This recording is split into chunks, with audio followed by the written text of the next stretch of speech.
सत्य का पवित्र शास्त्र। जनवरी दिनांक 8।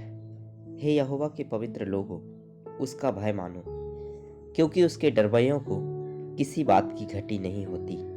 भजन संहिता 34 का 9 पद। यहोवा को तो हमने परख कर जान लिया कि वह भला है और अच्छा है, परंतु अब समय यह है कि हम अपने आप को जांच कर देखिए कि क्या हम पवित्र हैं कि नहीं।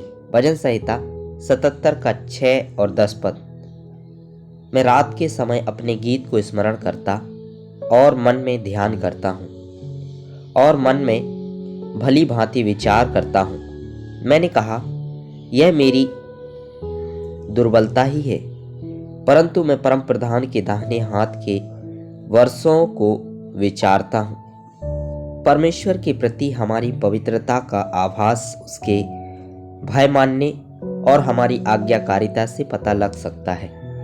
हम प्रभु के वचन को किस प्रकार से मानते हैं और उसकी आज्ञा को मानते वक्त क्या हमारा हृदय आनंद से भरा हुआ है।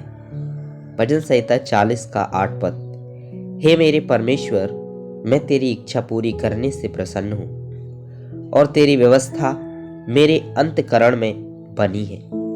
यदि हम परमेश्वर का भय नहीं मानते तो हम उसकी आज्ञाओं को भी नहीं मानेंगे, और यदि कभी हम उसकी आज्ञाओं को मनुष्यों के जोर या दबाव से मानेंगे तो हमारे हृदय में कुड़कुड़ाना या बड़बड़ाना के साथ हम उसको मानेंगे, और ऐसा मानना किसी भी रीति से परमेश्वर को नहीं भाएगा और उसे हमारे लिए किसी भी प्रकार के आत्मिक लाभ या पवित्रता का फल भी नहीं मिलेगा। प्रभु यहोवा का भय मानने से हमारे लिए दोहरा लाभ है। पहला तो आत्मिक लाभ भी है और पदार्थी लाभ भी है। पदार्थी लाभ यह है कि हम सारी आवश्यकताओं और घटी को पूरा होते हुए देखते हैं, और आत्मिक लाभ यह है कि हम दिन प्रतिदिन उसकी पवित्रता में और उसके स्वरूप में बदलते जाते हैं। भजन संहिता 34 का 10 पद। जवान सिंहों को तो घटी होती और वे भूखे भी रह जाते हैं, परंतु यहोवा के खोजियों को किसी भली वस्तु की घटी ना होवेगी।